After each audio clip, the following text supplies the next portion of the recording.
आणि म्हणून आपण जो विषय पाहत होतो की धीराने सहन केल्यामुळे देवाकडून मिळणारे आत्मिक जीवनाचे आशीर्वाद, यामध्ये एकूण 4 मुद्दे जे आहेत आपण शिकलो आहे. आणि पहिल्या क्रमांकाचा मुद्दा आपण पाहिला की धीराने सहन केल्यामुळे आपलं आत्मिक जीवन जे आहे ते परिपक्व होतं. दुसऱ्या क्रमांकाचा मुद्दा आपण पाहिला की धीराने सहन केल्यामुळे देवाचा विश्वासू जे आहे ते आपण बनत असतो. त्यानंतर मुद्दा क्रमांक 3 आपण पाहिला की धीराने सहन केल्यामुळे देवाची जी मदत आहे ती आपल्याला अनुभवायला जे आहे ते मिळत असते. आणि मग चौथ्या क्रमांकाचा मुद्दा आपण पाहिला की धीराने सहन केल्यामुळे चारित्र्य जे आहे ते घडत असतं.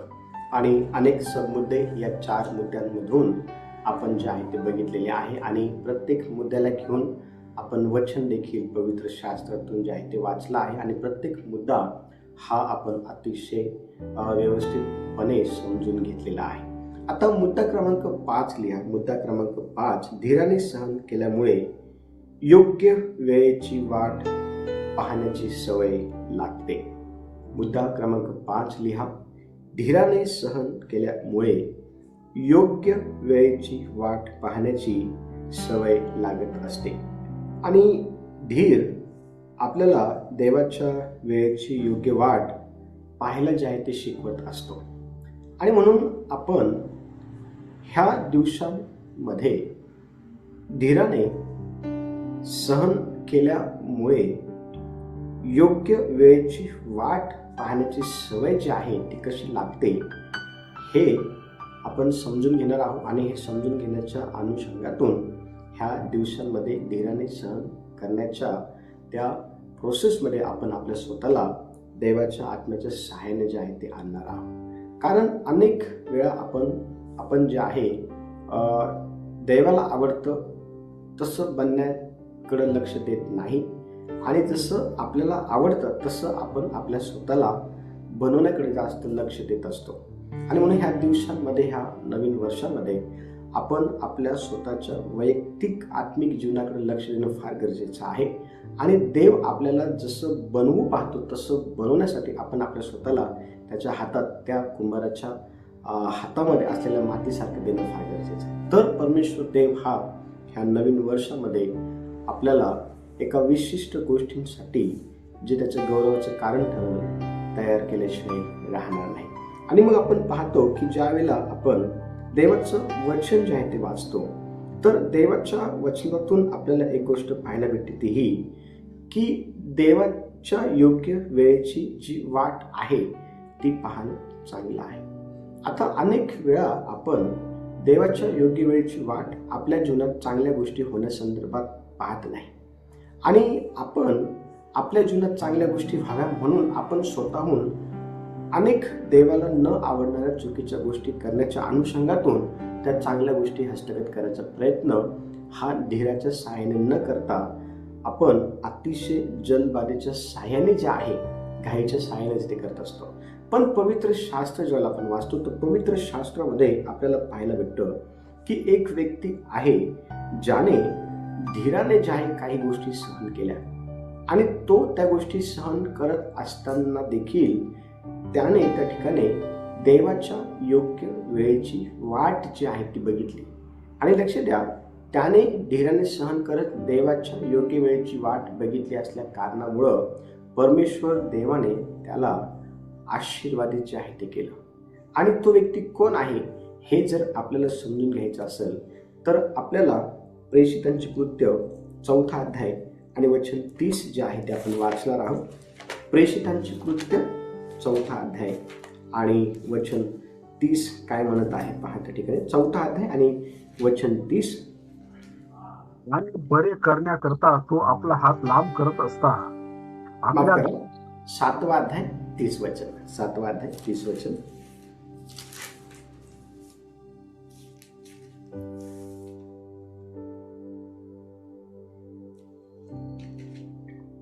प्रेषितांची कृत्य 7 अध्याय 30 वचन. येस. मग 40 वर्ष भरल्यावर सिनाय पर्वताच्या रानात एका झुडपातील अग्निज्वालेत प्रभूचा दूत त्याच्या दृष्टीस पडला. Very good. आता बघा, ह्या ठिकाणी आपण पाहतो की 40 वर्ष जे आहे मोशेने वाट जी आहे ती बघितलेली होती. 40 वर्ष मोशेने आपण पाहतो की परमेश्वर देवाच्या योग्य वेळेची वाट जी आहे ती पाहिली होती. आणि मोशेने 40 वर्ष परमेश्वर देवाच्या योग्य वेळेची वाट बघितली असल्या कारणामुळे देवाने त्याचा वापर जो आहे तो केला. परमेश्वर देवाने त्याचा जो वापर आहे तो केला. आणि मोशेचा वापर परमेश्वर देवाने कशा प्रकारे केला हे जर समजून घ्यायचं असेल तर आपल्याला पवित्र शास्त्रातील पहिली 5 पुस्तकं वाचणं फार गरजेचं आहे. आणि ज्या वेळेला आपण ती पुस्तकं वाचतो, ज्याला आपण पेंटेट्यूक म्हणतो, पहिली 5 जी पुस्तकं आहे ती मोशेने जी आहे ती लिहिलेली आहे. आणि मोशेने कशा प्रकारे परमेश्वर देवाच्या योग्य वेळेची वाट पाहिली आणि ती पाहिली असलेल्या कारणामुळे परमेश्वर देवाने त्याचा उपयोग जो आहे कशा प्रकारे केला हे आपल्याला त्या पहिल्या 5 पुस्तकांमध्ये जे आहे ते पाहायला भेटते. आणि वचन सांगतं की परमेश्वर देवाने त्याच्या निवडलेल्या लोकांना जे आहे फारोच्या गुलामगिरीतून बाहेर काढण्याकरता मोशेचा उपयोग जो आहे तो केलेला होता. आता परमेश्वर देवाची अशी इच्छा असते की तुम्हाला अशा गोष्टींसाठी तयार करावं ज्यामुळं अनेकांचं चांगलं होईल आणि ज्यामुळं देवाच्या नावाचं गौरव होईल. आता मोशेला आपण पाहतो की परमेश्वर देवाने का निवडलं तर येणाऱ्या दिवसांमध्ये आपण अतिशय खोलवर तो विषय शिकणार आहोत. पण एक ओरल सांगायचं ठरलं तर देवाची जी काही निवडलेली लोक आहे ती फारोच्या गुलामगिरीमध्ये अनेक वर्ष राहून जे आहे त्रासलेले होते आणि त्यांना त्या गुलामगिरीतून सोडवण्यासाठी देवाने मोशेचा उपयोग जो आहे तो केला.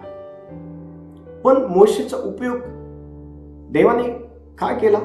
कारण मोशे हा धीर धरून देवाच्या योग्य वेळेची वाट पाहणारा व्यक्ती होता. देवाच्या योग्य वेळेची वाट पाहणारा असा व्यक्ती होता. जर आपण देखील देवाच्या योग्य वेळेची वाट पाहणारे जर लोक बनलो तर परमेश्वर देव हा आपला उपयोग इतरांना आशीर्वादित करण्याकरता, आपला उपयोग देवाचं गौरव करण्याकरता करून घेतल्याशिवाय राहणार नाही. आणि मोशे बद्दल आपण ज्यावेळेला पवित्र शास्त्रामध्ये वाचतो तर परमेश्वर देवाने मोशेला जे आहे सिनाय पर्वताच्या त्या रानामध्ये दर्शन दिलं आणि परमेश्वर देव त्याच्यासोबत बोलत असताना परमेश्वर देव त्याला अतिशय स्पष्टपणे ह्या गोष्टी सांगत आहे की मी तुला का दर्शन दिले. लक्ष द्या, ह्या दिवसांमध्ये आपल्याला जर खऱ्या अर्थाने जर इतरांकरता आशीर्वादाचं कारण बनायचं आहे, आपल्याला खऱ्या अर्थाने देवाचं गौरव आपल्याद्वारे व्हावं अशा प्रकारचं व्यक्ती जर बनायचं आहे तर आपल्या जीवनामध्ये आपण धीराला त्याचं जे काम आहे ते करू देणं फार गरजेचं आहे. आणि ज्या वेळेला आपण धीराला त्याचं काम करू देऊ त्यावेळेला धीर हा आपल्याला प्रत्येक विषयामध्ये जे आहे परिपक्व करण्याच्या अनुषंगातून काम करेल. कारण मागील 4 मुद्दे आपण पाहिलं, जर आपण धीर ठेवला तर आपण आत्मिकरित्या परिपक्व जे आहे ते होत असतो. जर आपण धीर ठेवला तर आपण देवाचं विश्वास जे आहे ते बनत असतो. जर आपण धीर ठेवला तर देवाची जी काही मदत आहे ती आपल्याला अनुभवायला जे ती मिळत असते. जर आपण धीर ठेवला तर आपण अतिशय स्पष्टपणे देवाचं सांगतं की आपलं जे चारित्र्य आहे त्याची घडण जी आहे ठेवत असते. धीराच्या साहाय्याने आपल्या जीवनामध्ये अनेक नवीन गोष्टींची बांधणी जी आहे ते परमेश्वर देव करत असतो. आणि म्हणून ह्या दिवसांमध्ये आपण धीराच्या साहाय्याने देवाची योग्य वेळेची वाढ जी आहे ती बघितली पाहिजे. योग्य वेळेची वाढ म्हणण्यापेक्षा तुमच्या जीवनामध्ये चांगलं व्हावं यासाठी ते चांगलं देवाकडून असावं म्हणून तुम्ही धीराने प्रत्येक गोष्टीची वाट बघणं फार गरजेचं आहे. कारण उतावळीपणा हा मुळीच चांगला नसतो, किंवा अतिशयोक्तीपणा किंवा आत्ताच झालं पाहिजे किंवा म्हणजे जी घाई असते ती काही कामाची नसते. आणि म्हणून धीराने आपण नेहमी परमेश्वर देवाची वाट पाहून त्याच्याकडनं आशीर्वाद होण्याच्या अनुषंगातून जे आहे जीवन जगणं फार गरजेचं आहे. पुढचा मुद्दा क्रमांक 6 लिहा. धीराने सहन केल्यामुळे शांतता आणि आशा मिळते. ज्या वेळेला तुम्ही धीराने जे आहे तुम्हाला न आवडणाऱ्या किंवा तुमच्या जीवनामध्ये अनपेक्षितरित्या ज्या पण वाईट गोष्टी घडतात त्यावेळेला धीराने तुम्ही सहन केलं असल्या कारणामुळं तो धीर तुमच्या जीवनामध्ये शांती आणि एक नवीन आशा जी आहे आणत असतो, किंवा तो धीर तुमच्या जीवनामध्ये शांती किंवा नवीन आशा तुम्हाला जे देत असतो. कारण सहनशील व्यक्ती जो आहे तो निराश होत नाही, कारण त्याची जी आशा आहे ती सर्वशक्तिमान परमेश्वर देवावरती असते. आणि म्हणून आपण आपल्या स्वतःचं अवलोकन करणं गरजेचं आहे आणि आपण आपल्या स्वतःला ह्या गोष्टी विचारणं गरजेचं आहे की काय मी ज्या वेळेला धीराने सहन करत असतो त्यावेळेला माझ्या जीवनामध्ये निराशेला स्थान आहे का देवाच्या आशेला का देवाच्या शांतीला स्थान आहे. जर तुम्ही धीराने सहन करत असाल तर तुमच्या जीवनामध्ये मुळीच निराशा काम करणार नाही. आज तुम्ही पहा अनेक लोकांच्या जीवनामध्ये निराशाने राज्य केलेलं आहे. अनेक लोकांच्या जीवनामध्ये निराशाने वर्चस्व जे आहे ते केलेलं आहे. अनेक लोकांच्या जीवनामध्ये हताशाने जे आहे ते ना वर्चस्व केलेलं आहे. अनेक लोकांच्या जीवनामध्ये दुःखाने वर्चस्व केलेले आहे. अनेक लोकांच्या जीवनामध्ये डिप्रेशनने वर्चस्व केलेले आहे. अनेक लोकांच्या जीवनामध्ये परेशान्या, संकट, त्रास, दुःख यांनी वर्चस्व केलेलं आहे. गरिबीने वर्चस्व केलेलं आहे. श्रापाने जे आहे ते वर्चस्व केलेलं आहे. आता माझं काही होऊ शकत नाही अशा प्रकारच्या विचारसरणीने अनेक लोकांच्या जीवनामध्ये वर्चस्व केले. आज अनेक लोकांच्या जीवनामधून शांती निघून जाण्याचं कारण काय आहे. आज अनेक लोकांच्या जीवनामधून आपण पाहतो की आशा जी आहे निघून जाण्याचं कारण काय आहे, आनंद निघून जाण्याचं कारण काय आहे. कारण त्यांनी कोणत्या तरी एका गोष्टीला त्यांच्या जीवनामध्ये वर्चस्व करण्याकरता अनुमती दिलेली आहे. वर्चस्व म्हणजे काय आहे. जर तुमच्या जीवनामध्ये कशी का परिस्थिती येऊ द्या, कितीही वाईट परिस्थिती तुमच्या जीवनामध्ये येऊ द्या, त्या प्रत्येक वाईट परिस्थितीमध्ये तुम्ही सहनशील असणं फार गरजेचं आहे. जर त्या वाईट परिस्थितीमध्ये तुम्ही जर सहनशील जर नसाल तर तुमच्या जीवनामध्ये ती वाईट परिस्थिती तुमच्यावरती काय करेल ते वर्चस्व करेल आणि तुम्ही त्या वाईट परिस्थितीच्या दबावामध्ये राहून जे आहे जीवन जगायला लागाल आणि तो दबाव तुमच्या जीवनामध्ये तो दबाव प्रॉब्लेम क्रिएट करेल. त्यामध्ये आजार, परेशानी, गरिबी, भांडणं, शिवीश्राप अनेक वाईट गोष्टी आहेत त्यामध्ये. आणि म्हणून आपण ह्या जगामध्ये राहत असताना कोणत्या गोष्टींकडे लक्ष देणं गरजेचं आहे. परेशानी आहेत, समस्या आहेत, त्रास आहे, दुःख आहे, आजार आहे, छळ आहे, संकट आहे. ज्या गोष्टींची आपण अपेक्षा केली नसेल त्या गोष्टी देखील आपल्या जीवनामध्ये घडतील. पण ज्या वेळेला त्या गोष्टी आपल्या जीवनामध्ये घडतील त्यावेळेला आपण त्या गोष्टींना आपल्या जीवनामध्ये मुळीच जे आहे ते वर्चस्व करण्याकरता अनुमती देऊ नये. तर धीराने आपण प्रत्येक गोष्टी सहन करणारी व्यक्ती बनणं फार गरजेचं आहे. जर आपण धीराने प्रत्येक गोष्ट जर सहन करणारी व्यक्ती जर बनलो तर आपल्या जीवनामध्ये जी काही शांती आहे ना ती निघून जाणार नाही. आपण जर धीराने प्रत्येक गोष्ट सहन करणारा जर बनलो तर आपल्या जीवनामध्ये जी आशा आहे ना, ठीक आहे मी आज हे दुःख सहन करत आहे, ठीक आहे आज हा प्रॉब्लेम माझ्या जीवनामध्ये घडलेला आहे, ठीक आहे आज मी ह्या परिस्थितीतून जात आहे, पण उद्या माझी परिस्थिती आज जशी आहे तशी नसणार. कारण माझा उद्या चांगला असणार आहे, कारण माझा उद्या आनंदी असणार आहे, कारण माझा उद्या हा माझ्याकरता चांगला असणार आहे. अशा प्रकारची जी काही आशा आहे ही तुमच्यामध्ये कार्य करेल त्यावेळेला ज्यावेळेला तुम्ही समस्येचा, त्रासाचा, दुःखाचा वेगवेगळ्या प्रकारच्या परेशानीचा सामना करायला जावं. लक्ष द्या, समस्या प्रत्येकाच्या जीवनामध्ये, प्रॉब्लेम प्रत्येकाच्या जीवनामध्ये, अनपेक्षित गोष्टी प्रत्येकाच्या जीवनामध्ये घडत असतात. पण त्या गोष्टींना तुम्ही तुमच्या जीवनामध्ये वर्चस्व जे आहे करायचा अधिकार देऊ नका. का? जर तुम्ही त्याला वर्चस्व करायचा अधिकार जर दिला तर त्यामुळं अनेक गोष्टींवर त्याचा परिणाम होत असतो आणि तो होऊ नये म्हणून आपण काय केलं पाहिजे, तर ह्या दिवसांमध्ये धीराने सहन करत आपण देवाकडे बघत राहायला पाहिजे. मग देव आपल्याला शांतीने भरतो, देव आपल्याला आशेने जे आहे ते भरेल. आणि बघा वचन काय सांगतो, रोमकरच पत्र 15 अध्याय आणि वचन 4 कोणीतरी वाचा. रोमकरच पत्र 15 अध्याय आणि वचन 4 काय म्हणत आहे. धीराच्या व शास्त्रापासून मिळणाऱ्या उत्तेजनाच्या योगे आपण आशा धरावी, म्हणून जे काही शास्त्रात पूर्वी लिहिले ते सर्व आपल्या शिक्षणाकरता लिहिले. Very good. बघा किती स्पष्टपणे ह्या ठिकाणी लिहिण्यात आलं आहे की धीराच्या व शास्त्रापासून मिळणाऱ्या उत्तेजनाच्या योगी आपण आशा धरावी, म्हणून जे काही शास्त्रात पूर्वी लिहिले आहे ते सर्व आपल्या शिक्षणाकरता जे आहे ते लिहिले आहे. शास्त्रामध्ये जे काही लिहिलेलं आहे ते कुणाकरता लिहिलेलं आहे? आपल्याकरता. आणि शास्त्रामध्ये काय आहे, तर शास्त्रामध्ये धीरामुळे आपल्या जीवनात आशा निर्माण होते. ज्यावेळेस आपण पवित्र शास्त्र वाचतो ना, तर पवित्र शास्त्र आपल्याला जास्तीत जास्त आशे संदर्भातच सांगताना दिसून येतं. आणि आशा काय आहे, देवाचं वचन अतिशय स्पष्टपणे आपल्याला सांगतो की मी तुझा देव परमेश्वर तुला कधी सोडणार नाही, तुला कधी टाकणार नाही. ही एक आशा आहे आणि तो सोडत येतो, टाकत नाही.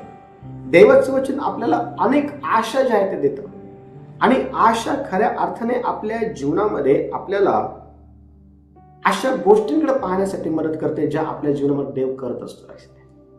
आणि पवित्र शास्त्रामध्ये एक व्यक्ती आपल्याला पाहायला भेटतो की ज्याने दुःख सहन करत असतानाही देवावरती आशा ठेवली. त्याचं नाव आहे इर्मया. दुःख सहन करत असताना देखील, त्रास सहन करत असताना देखील, छळ सहन करत असताना देखील, ज्या वेळेला आपण प्रेषणाच्या कृत्यांमध्ये वाचतो त्या ठिकाणी पाऊल आणि शिलास आहे, ते त्या ठिकाणी त्रासाचा सामना करत होते. स्टेफन पहा, प्रेषण पुस्तकाच्या 7व्या अध्यायामध्ये त्या ठिकाणी वचन सांगते की तो त्रासाचा जो काही सामना आहे तो त्रासाचा सामना तो करत होता.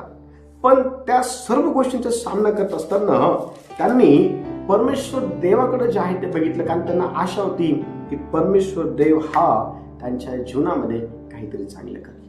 लक्ष द्या, वचन सांगते की पाऊल आणि शिलास मध्यरात्रीच्या सुमारामध्ये देवाकडे पाहत असताना त्या बंधनामध्ये, जोखडामध्ये अडकलेले होते. आणि वचन सांगते की स्तुती आराधना करत असताना त्यांचे बंध तुटले, भूमिकंप झाला आणि त्या ठिकाणी त्यांची सुटका झाली. पेत्र देखील तुरुंगामध्ये होता. पेत्रासाठी मंडळी प्रार्थना करत होती आणि पेत्राला आशा होती की परमेश्वर देव हा त्याच्याकरता काहीतरी चांगल्या गोष्टी करेल. त्याने देवावरती आशा ठेवली आणि लक्ष द्या, वचन सांगते की स्वर्गदूत त्या तुरुंगामध्ये आला आणि त्याने पेत्राला थाप मारले, म्हटलं की उठ. लक्ष द्या, स्वर्गदूत त्याला तुरुंगाच्या बाहेर घेऊन गेला. सांगायचे तात्पर्य काय आहे, आज तुम्ही कोणत्या परिस्थितीमध्ये आहे त्याचं टेन्शन घेऊ नका. आज तुम्ही कोणत्या प्रॉब्लेमचा सामना करत आहात त्याचं टेन्शन घेऊ नका. आज तुमच्या जीवनामध्ये तुम्ही कोणत्या परिस्थितीमधून जात आहात त्याचं टेन्शन घेऊ नका, कारण त्या सर्व परिस्थिती तुमच्यावरती हावी होऊन तुमचं जीवन आणखीन जे आहे ते डॅमेज करायचा प्रयत्न करा. पण लक्ष द्या, एक आशा परमेश्वर देवाकडे आहे आणि ती सांगतं की तुझा देव परमेश्वर याच्याकडे बघ, तो तुला कधी लाजू देणार नाही, कधी तुझे मुख हे लाजने काळवणार नाही. लक्ष द्या, परमेश्वराचं वचन अतिशय स्पष्टपणे आपल्याला सांगते की तुझा देव परमेश्वर हा तुला प्रत्येक परिस्थितीमध्ये सांभाळ, प्रत्येक परिस्थितीमध्ये देव आपल्याला सांभाळ. आणि म्हणून आपण चिंता करायची नाही. इर्मया दुःखामध्ये होता, समस्येमध्ये होता, इर्मया त्रासामध्ये होता, पण इर्मयाला वचन सांगतं की परमेश्वर देवाने जे आहे त्याच्या त्रासातून, त्याच्या दुःखातून जे आहे ते बाहेर काढलं. मुद्दा क्रमांक 7 लिहा. मुद्दा क्रमांक 7, शेवटचा मुद्दा, धीराने सहन केल्यामुळे शेवटी मोठा आशीर्वाद मिळतो.